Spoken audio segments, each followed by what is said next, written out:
नमस्कार, मैं हूं भूषण। आप देख रहे हैं द न्यूज 9X। आज 22 अप्रैल 2020 है। 22 अप्रैल 2020 की बड़ी खबरें क्या है। देश में कोरोना पीड़ितों का सर्वाधिक संख्या वाला राज्य महाराष्ट्र में कोरोना अपना पांव तेजी से पसार रहा है। वहां संक्रमितों की कुल संख्या 5218 हो गई।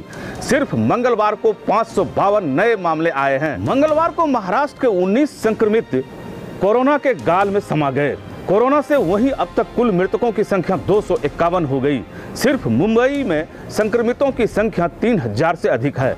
इधर देश में कोरोना संक्रमितों की संख्या 19,000 के पार कर गई। देश भर में मृतकों की संख्या 600 से अधिक हो गई।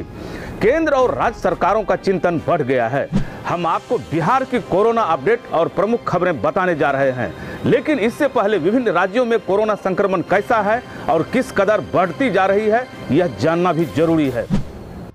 जानना इसलिए जरूरी है कि देश के तमाम शहरों में बिहार के लोग किसी न किसी रूप में रह रहे हैं।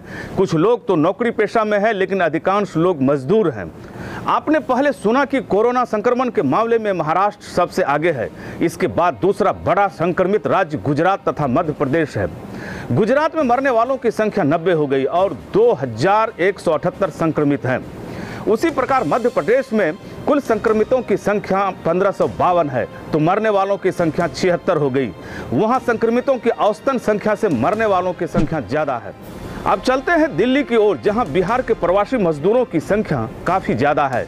दिल्ली में अब तक के संक्रमितों की संख्या 2156, तो मरने वालों की संख्या 47 हो गई है। इसी प्रकार राजस्थान में अब तक 26 की मौत हुई है और 1735 संक्रमित हुए हैं। आंध्र प्रदेश में कुल संक्रमित 757 हैं और मरने वालों की संख्या 22 है। तेलंगाना में कुल संक्रमित 928 हैं और 23 लोग मरे हैं। तमिलनाडु में 1596 संक्रमित हैं और 18 लोगों ने जान गंवाई है। उत्तर प्रदेश में भी संक्रमितों की संख्या 1337 है और अब तक 18 लोग मरे हैं। कर्नाटक में मात्र 418 के संक्रमित होने की खबर है, लेकिन 17 लोग मर चुके हैं।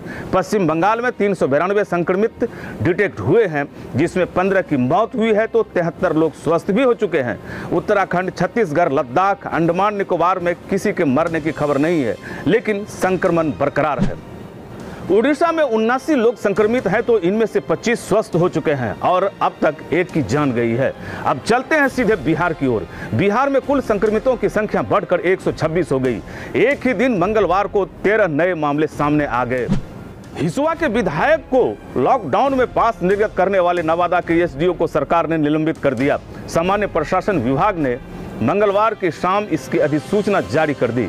लॉकडाउन को प्रभावी बनाने के लिए राज्य भर में एक बार फिर पुलिस ने कमर कस ली है। सड़कों पर बिना वजह के घूमने वालों की जमकर खैर खबर ली जा रही है।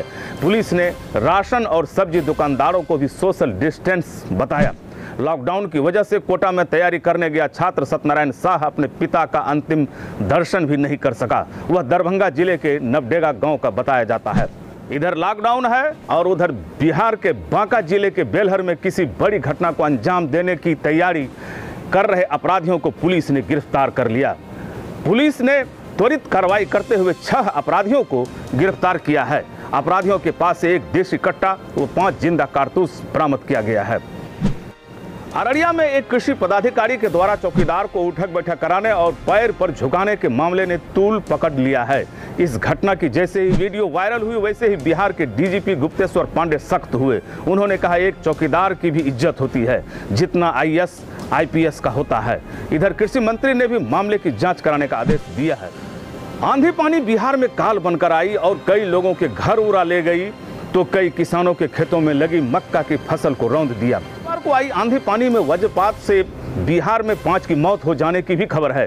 दरभंगा जिले के दिहलाही गांव के मिथिलेश यादव की मौत ठनका से भैंस चराने के दौरान हो गई। कुशेश्वर थाना क्षेत्र के मुसहरी गांव के 12 वर्षीय अनिल कुमार सादा के ऊपर ठनका गिर गया। वह उस समय शौच के लिए बाहर निकला था। मदारपुर के 18 वर्षीय सुभाष सहनी के ऊपर ठनका गिर गया। वह घटना के वक्त नदी में मछली पकड़ रहा था। इसी प्रकार शिवहर में विजय चौधरी की मौत ठनका से हुई, जबकि वर्षा पानी के दौरान मुजफ्फरपुर जिले के लोहरगामा में एक महिला की मौत पेड़ के नीचे दबकर हो गई। आंधी पानी में पेड़ उनके घर पर ही काल बनकर गिर पड़ा। बिहार सरकार ने वैसे लोगों को भी 1,000 देने की घोषणा की है जो शहर में है और राशन कार्ड विहीन है। ज्ञात हो कि इसके लिए जीविका को ऐसे परिवारों को चिन्हित करने का जिम्मा दिया गया है। बिहार से एक अलग और युवाओं के लिए अच्छी खबर है। अब बिहार में 34,000 शिक्षक बहाल होंगे। इसके लिए कैबिनेट की बैठक में स्वीकृति दी गई है।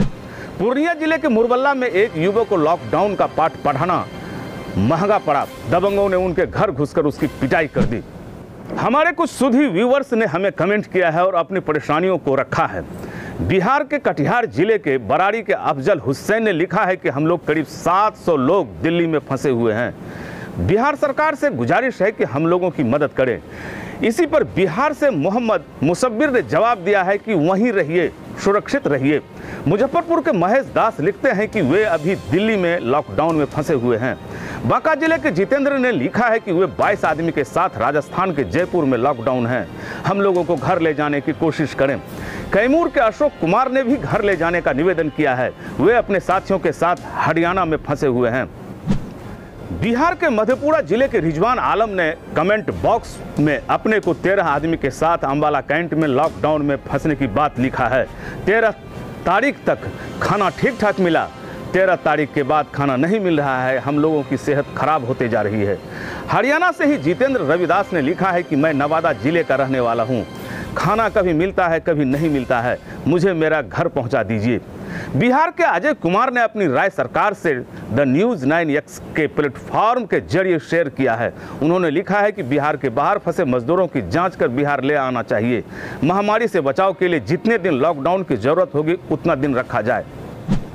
ये थी बिहार और बिहार से जुड़ी हुई महत्वपूर्ण खबरें कैसी लगी अपना सुझाव कमेंट बॉक्स में जरूर दें।